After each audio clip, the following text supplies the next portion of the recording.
காணி தருவதாக பொய் கூறி இந்த அரசாங்கம் எங்கள் மக்களுக்கு செய்த பெரும் இழப்பு நீக்கப்பட வேண்டும்.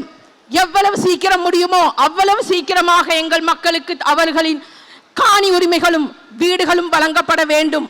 அதே போல எங்கள் பாடசாலைகள், மலையக பாடசாலைகளில் நீங்கள் வந்து பார்த்தீர்கள் என்றால் அவர்களுக்கான வசதிகள் மிகவும் குறைவாக இருக்கின்றது. ஆசிரியர்கள் மிகவும் குறைந்த அளவிலேயே இருக்கிறார்கள். எங்கள் குழந்தைகளும் இந்த நாட்டின் பிரஜைகளாக நாளை தலை நிமிர்ந்து வாழ வேண்டும் என்றால் அவர்களுக்கு அடிப்படை பாடசாலை வசதிகளை செய்து தர வேண்டும் என்ற கோரிக்கையும் அரசாங்கத்துக்கு ஐக்கிய மக்கள் சக்தியின் சார்பாக நான் வைக்கின்றேன்.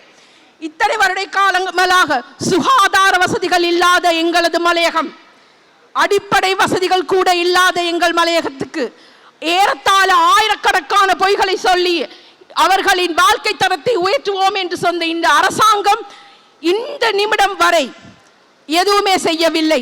தித்வாவுக்கு பிறகு எங்கள் மக்கள் மிகுந்த கஷ்டங்களை அனுபவித்து வருகிறார்கள். இதுவரையான காலங்களில் யாருமே வந்து எங்கள் மக்களை பார்க்கவில்லை.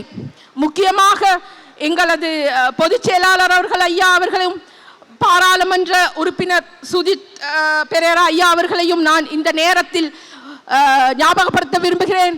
ஐயா எங்களோடு வந்து தித்வாவில் பாதிக்கப்பட்ட மக்களை அவர் கண்காணித்து அவர்களுக்கு தேவையான வசதிகளை செய்து கொடுத்ததற்கு இதை சந்தர்ப்பமாக பயன்படுத்தி நான் அவருக்கு நன்றி கூறிக்கொள்கின்றேன். மேலும் மே தினத்தின் நான் இந்த பேசிய இத்தனை விடயங்களையும் அரசாங்கம் முக்கியமாக கவனத்திற்கெடுத்து எங்கள் மலையக மக்களுக்கான உரிமைகளை வழங்க வேண்டும் என்று கூறிக்கொண்டு உங்கள் அனைவரிடமிருந்து விடைபெறுகிறேன். வணக்கம்.